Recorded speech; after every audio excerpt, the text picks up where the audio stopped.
ধর্মীয় অনুসন্ধান পালনে উৎসাহ দিতে কাদিরগঞ্জ দড়িখরবনা গেটার রোড মসজিদে নেওয়া হয়েছে এক ব্যতিক্রমী উদ্যোগ।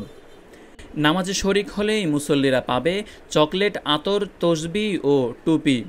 এছাড়াও রয়েছে ইসলামী জ্ঞান অন্বেষণের জন্য ইসলামিক বই পড়ার সুযোগ। এই উদ্যোগ নিয়েছে মসজিদের এক দ্বীনী ভাই, যিনি নিঃস্বার্থভাবে শিশু, কিশোর ও বয়স্কদের মাঝে নামাজের প্রতি আগ্রহ বাড়াতে চাচ্ছেন। প্রতিদিন 5 ওয়াক্ত নামাজে অংশগ্রহণকারীদের জন্য রাখা হয়েছে ছোট উপহার, যা পেয়ে খুশিতে মুখরিত হয়ে উঠেছে মসজিদের পরিবেশ। আমাদের খুবই ভালো লাগছে। আমরা চকলেট পেয়ে নামাজ পড়ি, প্রত্যেক ওয়াক্ত একটা করে নিই, তাই আমরা খুবই আনন্দিত। আমাদের খুব ভালো লাগছে, এই চকলেট নিয়ে নামাজ পড়ে আমরা খুব আনন্দিত। স্থানীয় এক বয়স্ক মুসল্লি বলেন, আমরা খুব আনন্দিত এই উদ্যোগে। শিশু কিশোররা এখন আগ্রহ নিয়ে মসজিদে আসছে, এটি সত্যিই প্রশংসনীয়।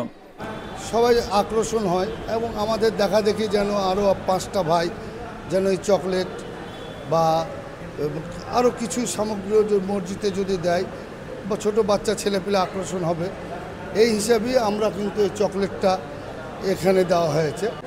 খুব ভালোভাবে দেখছি, ছোট ছোট বাচ্চারা আসছে, মসজিদে নামাজ আদায় করছে, কিছু তারা এই চকলেট, বিস্কিট এগুলোর জন্য মনে করেন যে মসজিদে আসছে, নামাজ পড়ছে, এটা একটা ভালো বিষয়। এটা মূলত মসজিদ কমিটি ব্যবস্থাপনা করেছেন একজন ভাইয়ের নামে, ভাই উদ্যোগ নিয়ে করেছেন এটা। এখানে যদি সাধারণ মুসল্লিরা ইচ্ছা পোষণ করেন যে না, এখানে আমরাও চকলেট কিংবা টুপি, তসবি, বই আমরা দিব, এটা দিতে পারবেন ইনশাআল্লাহ, কোনো সমস্যা নেই। এক কিশোর জানায়, নামাজ পড়ে যদি চকলেট আর আতর পাওয়া যায় তাহলে তো মসজিদে আসতে আরও ভালো লাগবে। এ আয়োজন যেন সামান্য হলেও নতুন প্রজন্মকে মসজিদমুখী করতে পারে, সেই প্রত্যাশা মসজিদ কমিটি ও এলাকাবাসীর।